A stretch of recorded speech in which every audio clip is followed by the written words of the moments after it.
बड़ी खबर से शुरुआत कर लेते हैं जो आ रही जम्मू कश्मीर से, जहां पर बांदीपोरा में लश्कर से जुड़े आतंकवादी गिरफ्तार किए गए हैं। सुरक्षा बलों ने 4 आतंकवादियों को गिरफ्तार किया है। इन आतंकवादियों के पास से हथियार और गोला बारूद बरामद हुआ है। ये बड़ी खबर इसलिए है कि बांदीपोरा ठीक पहलगाम के ऊपर पड़ता है और बांदीपोरा से आगे की तरफ जितना बढ़ते जाएं हम एलओसी के नजदीक होते चले जाएंगे। बांदीपोरा में पकड़े गए आतंकवादियों की संख्या 4 है और 4 ही आतंकवादियों की संख्या मानी जा रही है।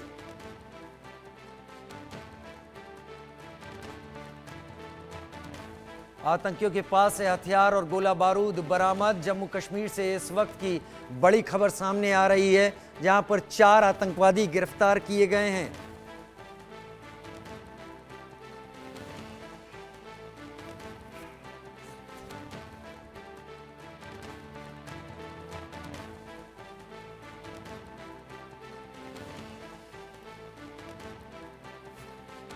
अजय जांड्याल मेरे साथ लाइव जुड़ गए हैं जम्मू से इस वक्त। अजय, बहुत बड़ी खबर है क्योंकि पहलगाम के ठीक ऊपर बांदीपोरा का इलाका पड़ता है। 4 वो भी थे, क्या ये वही हैं या ये उनके साथी हैं? देखिए, आपको बताऊं राजीव, ये ओवरग्राउंड वर्कर का एक नेटवर्क जो पूरे जम्मू कश्मीर में काम करता है। पाकिस्तान से आने वाले आतंकियों को हथियार मुहैया करवाने हो, उनके लिए लॉजिस्टिक का अरेंजमेंट करने हो या बाकी तरह की उन लोगों को जो है वो सपोर्ट करने के लिए पूरे सपोर्ट सिस्टम को, नेटवर्क को जो चलाते हैं आतंकियों के, वो यही ओवरग्राउंड वर्कर के लोग होते हैं और उसी को गिरफ्तार करके एक बड़ी सुरक्षा बलों ने कामयाबी हासिल की है। क्योंकि आतंकी जब कहीं हो तो उसे वो मारा जाता है। ओवरग्राउंड वर्कर जो है वो नेटवर्क है। अगर एक बार कोई पकड़ा जाए तो वो आतंकियों के साथ साथ बाकी नेटवर्क की जानकारियां भी दे सकता है।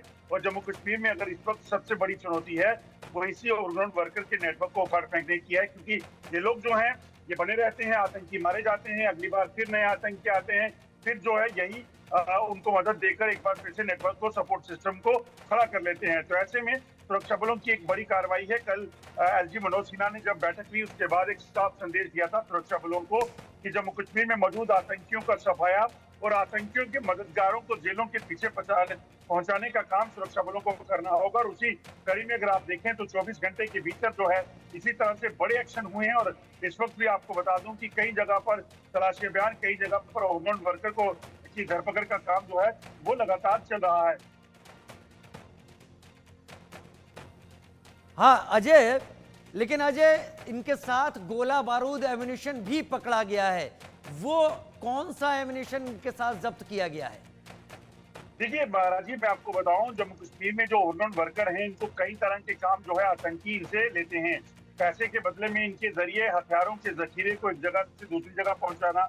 आतंकी, सोचिए, वेपन के साथ है तो वो आतंकी है, मगर वो वेपन को छोड़कर अगर आम नागरिकों के बीच में शामिल हो जाता है तो उसे कोई पहचान नहीं सकता। ये जो लोकल हैं, क्योंकि रास्तों को जानते हैं, क्योंकि इनके पास गाड़ियां होती हैं, क्योंकि इनके पास पूरा जान पहचान होती है, तो ये उसका इस्तेमाल करके पूरे आतंकी नेटवर्क को चलाने में मदद करते हैं। ऐसे में ये जो ओवरग्राउंड वर्कर हैं इनके पास वही हथियार बरामद किए गए हैं जिनका इस्तेमाल भी ये कर सकते थे, इसमें कोई शक नहीं। क्योंकि कई बार पहले हो चुका है कि टारगेट किलिंग में कहीं ओवरग्राउंड वर्कर का इस्तेमाल किया गया और उसके बाद वो आतंकी रैंक ज्वाइन कर देते हैं। मगर ये जो पकड़े गए हैं इन्होंने अभी तक कोई आतंकी घटना को अंजाम नहीं दिया है, मगर इनके पास जो गोला बारूद मिला है ये आतंकियों का हो सकता है। आतंकी कहाँ है, कहाँ इनको ये पहुंचाना था, ये तमाम चीजें जब पूछताछ होगी तो जो है वो सामने आएगी। आपको एक चीज और बताऊं, आपको अभी थोड़ी देर पहले हमारे एक साथी आशिक मीर ने एक जो खबर साझा की है जिसमें संगमर में जो कल ऑपरेशन शुरू हुआ था जिसमें आतंकियों के साथ मुठभेड़ हुई, फिर सुबह भी वहां पर ऑपरेशन चलता रहा। उस इलाके में आतंकियों का ठिकाना जो है वो ध्वस्त किया है। वहां से कई तरह की चीजें जिसमें सामान, खाने पीने का सामान, बर्तन, कपड़े और तमाम जो चीजें जो आतंकियों के रहने के लिए इस्तेमाल की जाती थी वो बरामद हुई हैं। वो ये ओवरग्राउंड वर्कर जो है वो मुहैया करवाते हैं। तो इसलिए इन आतंकियों के नेटवर्क को उखाड़ फेंकना बेहद जरूरी था। इसलिए एक बड़ी कामयाबी इन 4 ओवरग्राउंड वर्कर को पकड़े जाने के बाद सुरक्षा बलों को मिली है, क्योंकि इनके जरिए बाकी नेटवर्क को उखाड़ फेंकने में भी। हाँ, यही मैं आपसे पूछना चाहता था अजय। ये सवाल यहाँ पर बनता है कि अगर ये 4 OGWs यहाँ पर पकड़े गए ओवरग्राउंड वर्कर्स, तो क्या इनके नेटवर्क को बाकी OGWs के कि पहलगाम या अनंतनाग में वो कौन सा नेटवर्क है, उनके जरिए वो पता किया जाए कि किसने उन चारों को मदद की जिन्होंने इस हत्याकांड को अंजाम दिया। क्या इनके जरिए वो पूरे नेटवर्क की चेन पकड़ में आ सकती है?